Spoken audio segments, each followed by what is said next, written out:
El 3 de abril a las 17:08, mi cuñado me mandó una foto de mi mujer con otro hombre. Hasta ahí, podría sonar a lo típico. Pero lo que hacía la foto diferente, lo que me jodió de verdad, no fue la imagen. Fue el texto que la acompañaba. Esto fue hace 3 semanas. No sabía si decírtelo. Lo siento, tío. ¿Lo peor? La foto estaba colgada en el perfil público de Facebook de ese tipo. Ni siquiera se habían molestado en ocultarlo. Era una foto en la que salían brindando en una terraza de Málaga, ella con unas gafas de sol que yo le regalé por su cumpleaños, y él, un notas con pinta de entrenador personal, sonriendo como si acabara de ganar la lotería. Y en cierta forma, lo había hecho. Había ganado a mi mujer. Esa misma mañana, Laura me había dejado una nota en la encimera, he ido al centro a comprar cosas para la casa. Vuelvo para cenar. Te quiero. Lo de te quiero me dio náuseas cuando la volví a leer después. Ese día cambió todo. No porque no sospechara algo. Había pequeñas cosas. Miradas que evitaba, excusas que no se sostenían. Pero no tenía pruebas, y, sinceramente, no quería tenerlas. Prefería vivir en la ignorancia cómoda que enfrentarme al terremoto que sabía que vendría si cavaba un poco más. Pero no tuve que cavar. Mi cuñado, que no es precisamente Sherlock Holmes, me lo puso delante con una jodida captura de pantalla. Y eso fue solo el principio. No contesté al mensaje de mi cuñado. Me quedé mirando la pantalla del móvil como si fuera a explotar. La foto seguía ahí, fija, con su sonrisa de mierda y la mano de Laura apoyada en su pierna. A simple vista parecía una imagen cualquiera, de dos personas disfrutando de una caña al sol. Pero yo conocía esa expresión en su cara. Era la cara que ponía cuando estaba cómoda, cuando se sentía deseada. La misma que ponía conmigo cuando aún parecía quererme. Lo que me dolió no fue imaginar que se acostara con otro, fue ver que esa Laura, la que se reía con él, no existía ya conmigo desde hacía meses. Me quedé quieto en la cocina durante un buen rato. Los niños estaban en casa de mi hermana desde el mediodía, así que no había ningún ruido. Pensé en abrir el vino que había quedado de la cena del viernes, pero lo descarté. Si me lo bebía, iba a perder el control, y no podía permitirme eso. Tenía que actuar sin levantar sospechas. Laura llegó a las 7 menos cuarto, con una bolsa de cartón en cada mano y su típica cara de no ha pasado nada. Me dio un beso en la mejilla y se fue directa al salón. Me dijo que había encontrado una oferta buenísima en una tienda del centro, que había comprado velas, cojines nuevos y unas tazas que quedaban de puta madre con el mantel. Yo asentí y le dije que tenía que salir un momento a por tabaco. No fumo desde los 28, pero ella no lo notó. Me marché sin coger el coche, necesitaba caminar. Fui al parque del barrio, me senté en un banco y empecé a repasar mentalmente las últimas 3 semanas. Ahora tenía una fecha. La imagen era de hacía 21 días, y eso encajaba con un fin de semana en el que Laura había ido a visitar a su madre, supuestamente enferma, en Córdoba.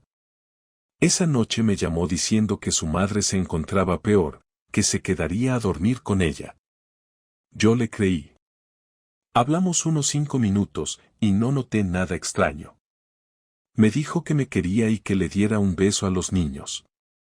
Lo recuerdo perfectamente porque fue la última vez que colgué con una sonrisa. Esa noche en Córdoba no existió. La madre de Laura había estado bien, según su hermana, que había subido una foto en Instagram al día siguiente con el pie de foto domingo en familia. No le di importancia en su momento porque no vi a Laura en la foto, pensé que simplemente no salió. Ahora todo encajaba. Cada salida, cada excusa, cada momento en el que ella decía estar agotada, todos los no me apetece cuando yo intentaba acercarme a ella. No era estrés. No era cansancio. Era otro. Volví a casa con la cabeza llena de números, fechas, frases, detalles.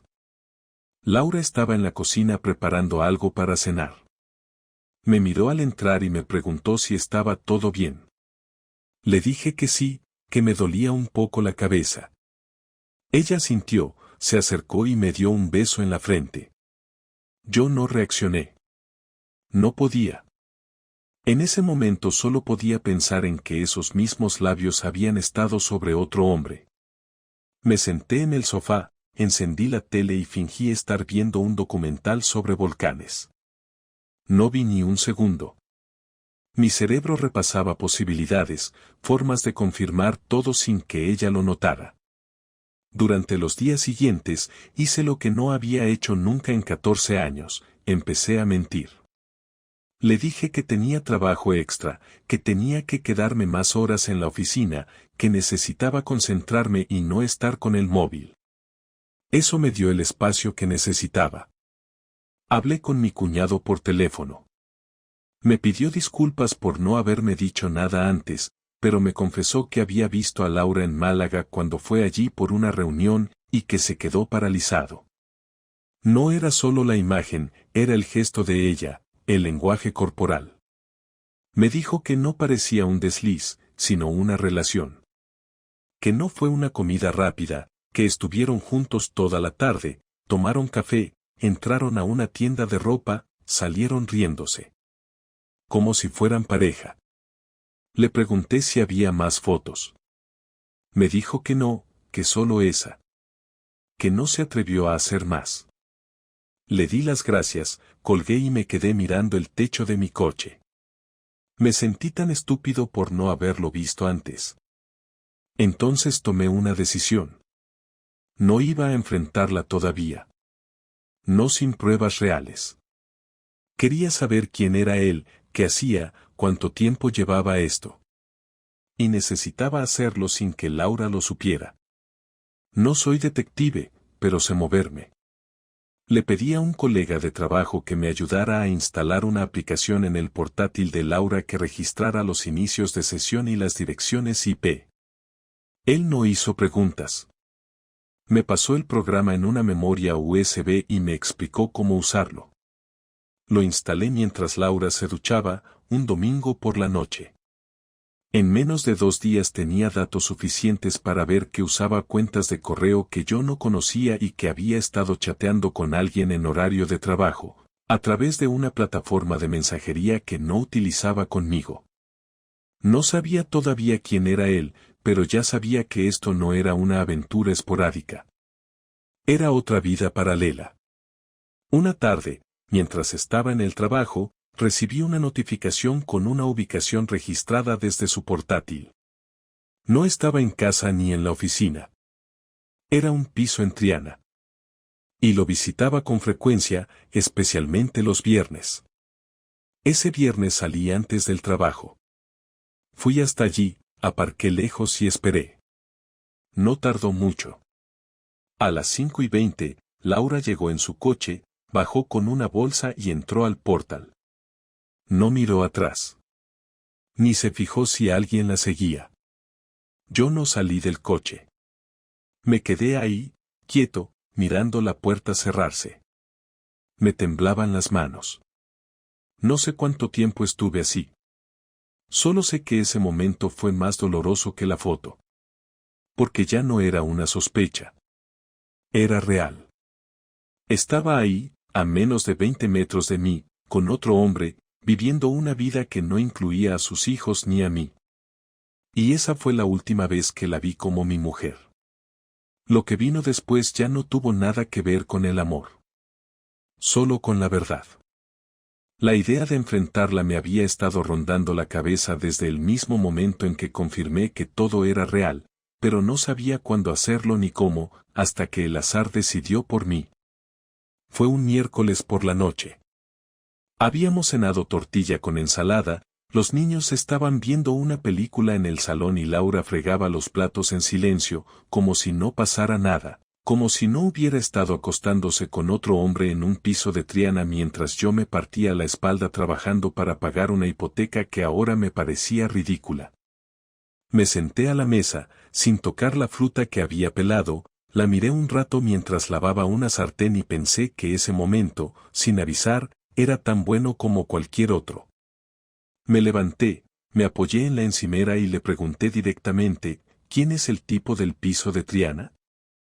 Ella dejó caer la esponja dentro del fregadero, como si le hubiera dado un calambrazo, y se quedó quieta, con las manos mojadas. Me miró sin decir nada, los ojos muy abiertos, como si no entendiera de qué le estaba hablando. Pero lo entendía. Claro que lo entendía. No me gustó su silencio, así que insistí. Te he visto entrar. Sé que no es la primera vez. No me digas que es trabajo. No me digas que es una amiga. No tienes ninguna amiga en Triana. Ella suspiró, se apoyó en el fregadero con los brazos tensos, bajó la cabeza y dijo algo que no esperaba, aunque supongo que en el fondo sí. No quería que te enteraras así. Me entró una rabia que me cruzó el pecho como un golpe seco, pero no grité. No todavía. Me mantuve firme y le dije que eso ya no importaba, que lo que quería saber era cuánto tiempo llevaba mintiéndome. Me miró por primera vez, y su expresión me descolocó. No había ni rastro de vergüenza, ni culpa. Solo cansancio. Desde enero, dijo. Empezó poco a poco, no fue planeado, simplemente ocurrió. Le pedí que me dijera quién era. Me contestó que no lo conocía, que no era alguien importante. Un conocido, dijo, alguien que me hace sentir bien, que me escucha. Me reí, pero fue un gesto seco, sin humor. ¿Qué te escucha? Repetí, con la voz rota, ¿y qué crees que he hecho yo durante los últimos 14 años, Laura? Ponerte la televisión para no tener que hablar contigo. Ella no respondió. Se quedó mirando un punto fijo en la encimera, como si quisiera estar en otro lugar. Le pregunté si se había acostado con él. Lo hice sin rodeos, como quien exige la verdad en una sala de interrogatorio. No respondió de inmediato, pero al final asintió con la cabeza. Fue como una bofetada. No pude aguantar más. Empecé a caminar por la cocina, con las manos en la cabeza, repitiendo frases que no tenían orden ni sentido. Me dijo que no lo planeó, que al principio solo hablaban, que se sentía sola, que yo me había alejado, que la rutina la había desgastado. Me giré y le grité que no me viniera con eso, que si se sentía sola podía haberlo dicho, que yo también me sentía solo y no por eso me iba a follar a una desconocida. Los niños se asomaron a la puerta del salón. Los miré y les dije que volvieran a la película. Se fueron sin decir nada. Laura se acercó a la mesa, se sentó y se tapó la cara con las manos. Estaba temblando, pero no lloraba. Le pregunté si lo quería.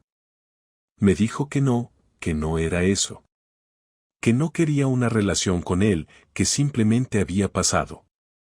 Le pregunté si pensaba dejarlo. No respondió. Insistí. Al final dijo que no lo sabía. Ese no lo sé fue la peor respuesta de todas. Porque significaba que no pensaba dejarlo, al menos no por mí. Le pregunté si alguna vez pensó en divorciarse. Dijo que sí, que muchas veces. Que había estado confundida, que no sabía qué quería, pero que últimamente pensaba que era mejor separarnos. Me preguntó si yo no me había sentido igual. Le dije que no. Que había habido momentos difíciles, sí, pero que jamás se me había pasado por la cabeza tirar la toalla. Ella bajó la mirada. Le pregunté si tenía intención de decirme algo o si pensaba seguir viviendo esta doble vida hasta que yo lo descubriera por accidente. Me dijo que no lo sabía, que quizá esperaba que se acabara solo. Me eché a reír, esta vez con rabia de verdad. ¿Esperabas que se acabara solo, que un día él se cansara de ti y entonces tú volvieras a ser mi mujer como si nada? Ella no respondió. No supe qué hacer. Tenía ganas de romper algo, de gritarle que se fuera, de pedirle que se quedara, de que dijera que todo había sido un error. Pero no lo hice. Le pregunté qué pensaba hacer ahora. Me dijo que no lo sabía, que necesitaba tiempo para pensar. Le dije que no tenía tiempo. Que yo no iba a vivir con una mujer que me mentía en la cara mientras se acostaba con otro. Le pregunté si se pensaba ir de casa. Me dijo que no, que era su casa también. Le dije que eso lo decidiría un juez. Cuando me fui al dormitorio, cerré la puerta con llave por primera vez en mi vida. Me senté en la cama, abrí el armario, saqué una maleta y empecé a guardar ropa. No sabía si iba a irme yo o si ella se iba a ir, pero necesitaba hacer algo, moverme, recuperar algo de control. No lloré. Solo sentí una mezcla de vacío y furia que no había sentido nunca. En ese momento supe que el amor no muere de golpe, pero cuando se rompe así, lo que queda ya no se puede salvar. A la mañana siguiente, me fui de casa antes de que se levantara. No dejé una nota, no quise que supiera nada. Necesitaba pensar, respirar, alejarme. Y lo más importante, necesitaba planear la siguiente jugada. Porque si ella había jugado sucio, yo no pensaba quedarme cruzado de brazos. No sé exactamente cuándo decidí vengarme, pero fue en algún momento durante esa semana en la que dormí en el piso de mi amigo Dani, el mismo donde nos emborrachábamos los fines de semana cuando éramos solteros. Él me había ofrecido el sofá sin hacer demasiadas preguntas, aunque ya sabía lo esencial. Solo me dijo que hiciera lo que tuviera que hacer y que, si necesitaba ayuda, contara con él. Esas palabras fueron lo único medianamente reconfortante que escuché en esos días. Cada noche me acostaba dándole vueltas a las mismas imágenes, a las mismas frases que Laura había dicho, y cada mañana me despertaba con el mismo vacío en el estómago. No podía quitarme de la cabeza la sensación de haber sido un idiota, de haber vivido engañado, de haber sido el último en enterarse. Y eso no lo iba a dejar así. Lo primero que hice fue recopilar toda la información que tenía, la foto que me mandó mi cuñado, los registros del programa que instalé en su portátil, las ubicaciones, las conversaciones que logré copiar, los días exactos que coincidían con sus ausencias. Organicé todo como si fuera un informe de trabajo, sin adornos ni suposiciones, solo hechos. Luego imprimí todo, lo metí en una carpeta y la guardé en la mochila. Después pedí cita con un abogado especializado en divorcios y le llevé todo. Me escuchó en silencio durante casi una hora, revisando los documentos mientras tomaba notas en su portátil. Cuando terminé, me miró serio y me dijo que con eso no solo tenía base para pedir el divorcio por infidelidad, sino que podía usarlo para negociar la custodia de los niños y evitar pagar un solo euro de compensación económica. Le dije que no me importaba el dinero, que solo quería que ella sintiera, aunque fuera un poco, el mismo desprecio que yo sentí al verla con ese hombre. Esa fue la parte legal, la que se encargaría de arrastrarla por el proceso y quitarle la tranquilidad. Pero yo quería algo más personal, algo que fuera directo a su ego, algo que no pudiera borrar con una disculpa o con una excusa barata. Así que empecé por su entorno. Sabía que sus padres me respetaban y siempre habían valorado nuestra relación. Sabía también que no tenían ni idea de lo que había pasado. Así que les pedí que nos viéramos una tarde para hablar de algo importante. Nos reunimos en su casa, tomamos un café, y le solté todo, sin gritar, sin dramatismos, solo la verdad. Les enseñé las pruebas, les dije que no buscaba su intervención, solo que supieran que su hija no era la persona que ellos creían. Su padre se quedó en silencio durante varios minutos, y su madre solo repetía no puede ser mientras se tapaba la boca con las manos. Me preguntaron qué iba a hacer. Les dije que ya había iniciado los trámites del divorcio y que no quería que volvieran a acercarse a mis hijos con la idea de salvar la familia, porque lo que había que salvar era la dignidad. Después, fui por su grupo de amigas. Laura tenía un círculo bastante cerrado de compañeras del gimnasio y vecinas con las que solía salir a tomar algo los jueves. Mandé un mensaje a una de ellas con quien tenía más confianza y le pedí que me acompañara a tomar un café.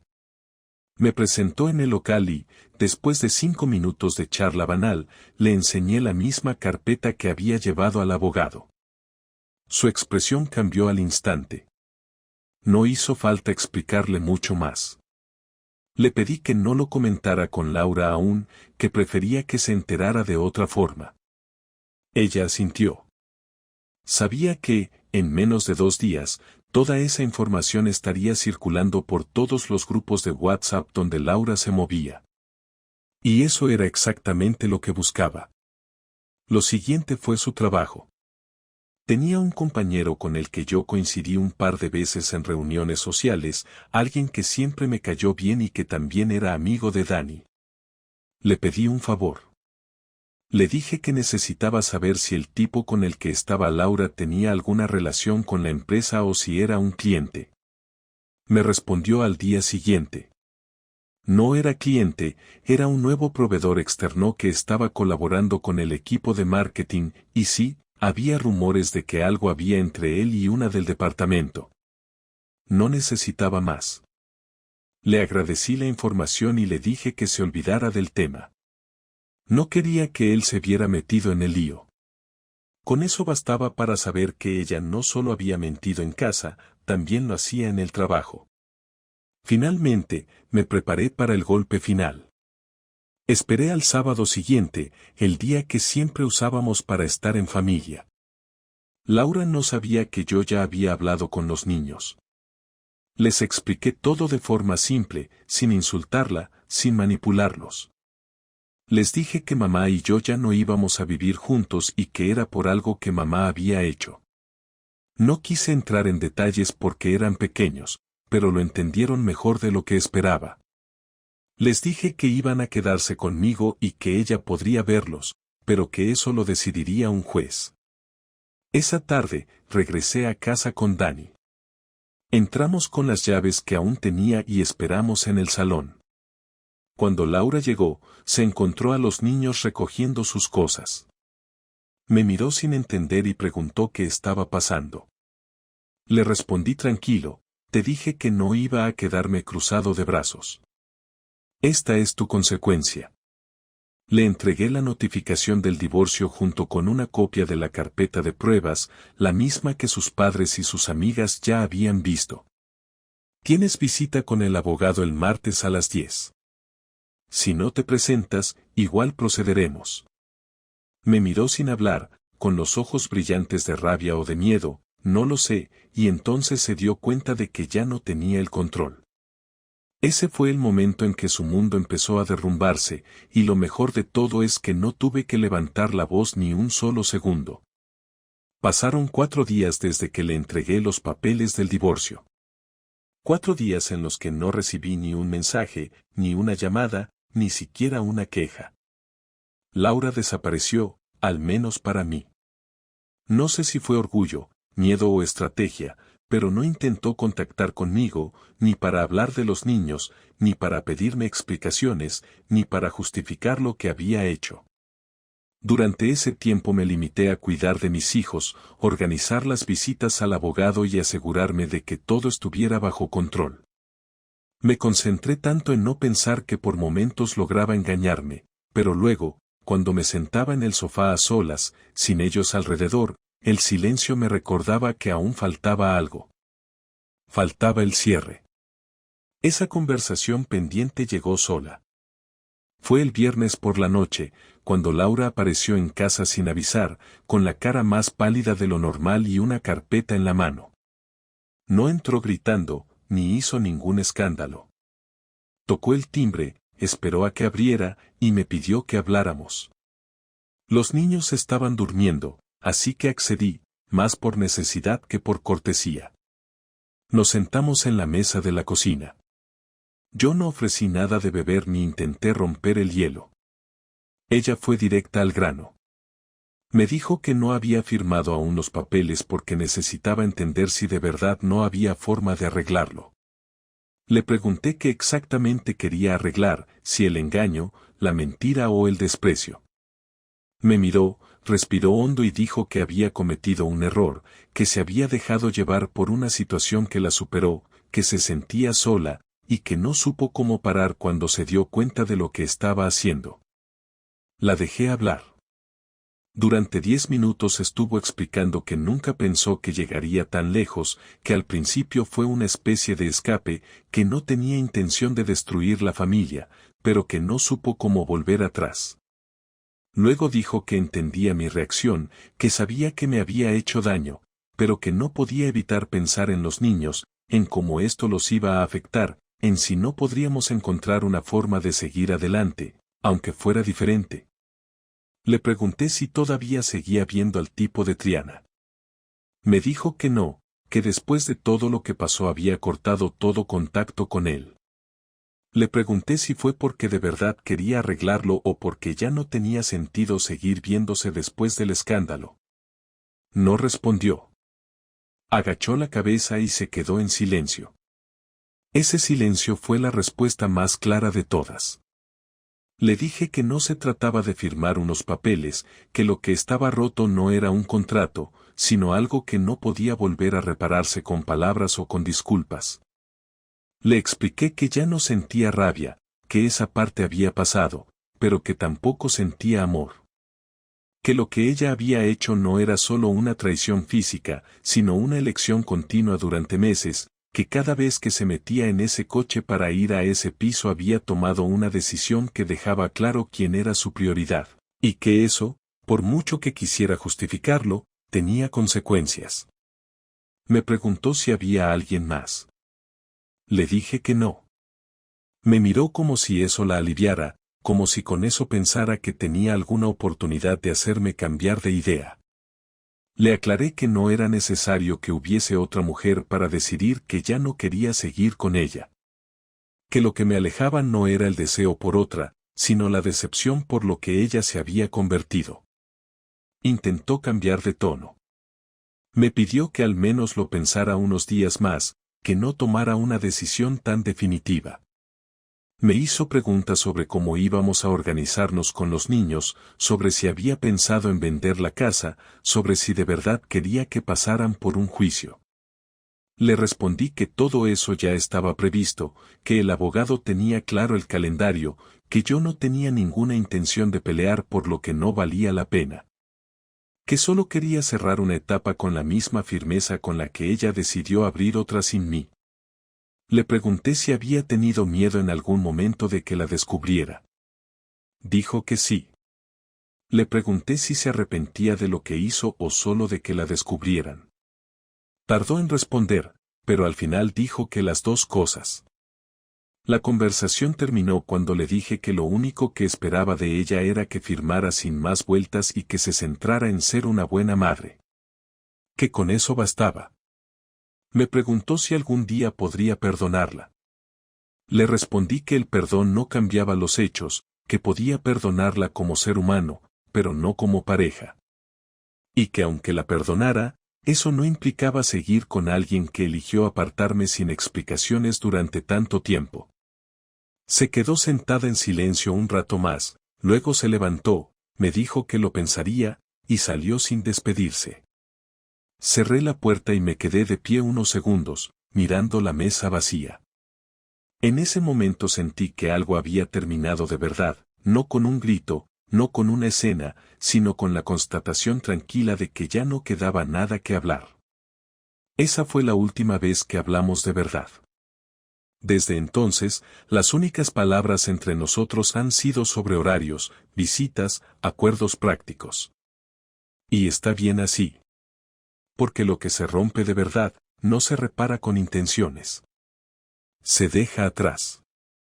Han pasado ya 3 semanas desde aquella última conversación, y si algo he aprendido durante este tiempo es que uno no necesita gritar para romper con alguien, ni destruir cosas, ni salir huyendo. A veces la verdadera separación ocurre en silencio, cuando se entienden las cosas sin necesidad de decirlas más. Laura terminó firmando los papeles el martes siguiente. No me llamó para decírmelo, Solo se presentó en la oficina del abogado, firmó todo sin poner pegas y se marchó. El abogado me llamó por la tarde para confirmarlo y me preguntó si quería que se notificara a través de un burofax o si prefería una entrega personal. Le dije que no hacía falta más formalidades, que con eso bastaba. Cerramos el caso sin más complicaciones. Desde entonces me he concentrado en lo que viene después, que es algo que nadie te enseña.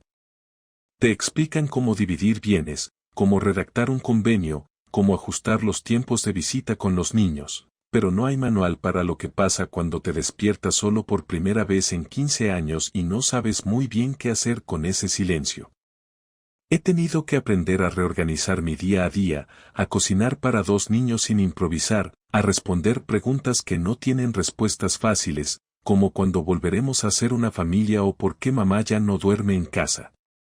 Les he dicho la verdad sin entrar en detalles, les he explicado que a veces las cosas cambian aunque uno no quiera, y que lo más importante es que ellos no tienen la culpa de nada. Han reaccionado mejor de lo que esperaba. Creo que los niños son más listos de lo que pensamos, y aunque les duela, también entienden cuando algo está mal. He vuelto a trabajar con normalidad, aunque mis compañeros notaron el cambio desde el primer día. Algunos intentaron sacar el tema, otros simplemente respetaron el silencio. Dani sigue estando presente, sin agobiarme. A veces salimos a tomar algo, a hablar de fútbol, a reírnos de tonterías como cuando teníamos 20 años. Me ha ayudado más de lo que imagina. También he hablado con mis padres. Se sorprendieron, claro, pero no me juzgaron. Me dijeron que están orgullosos de cómo he manejado todo, que no todo el mundo tiene la sangre fría para no perder el control. No sé si fue sangre fría o simplemente estar tan roto que ya no me quedaban fuerzas para el drama. En cualquier caso, me sentí aliviado. Lo más raro ha sido volver a casa y sentir que el espacio es diferente. No porque ella no esté, sino porque ahora todo lo que hago tiene otro sentido. La mesa ya no se pone para 4, los domingos no hay discusiones por qué película ver, y las noches se sienten más largas. Pero también hay algo de paz en eso. Ya no tengo que fingir que está todo bien, ya no tengo que mirar su cara e imaginar lo que no sé. La incertidumbre se ha ido, y aunque el vacío duele, también me deja respirar.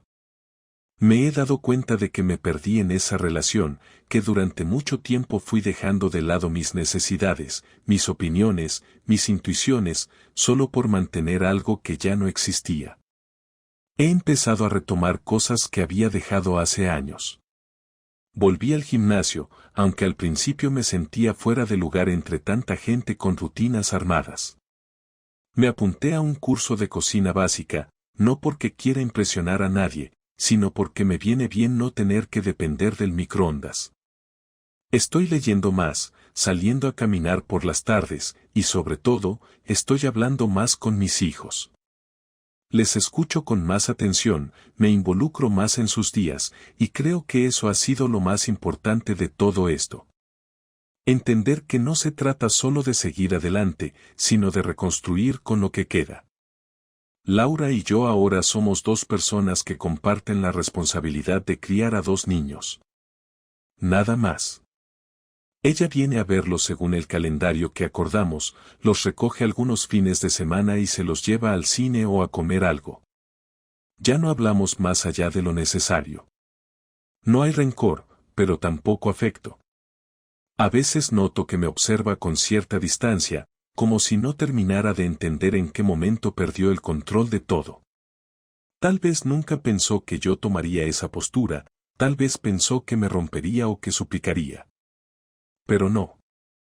Aprendí que uno también se defiende dejando ir. No tengo planes de rehacer mi vida en el corto plazo.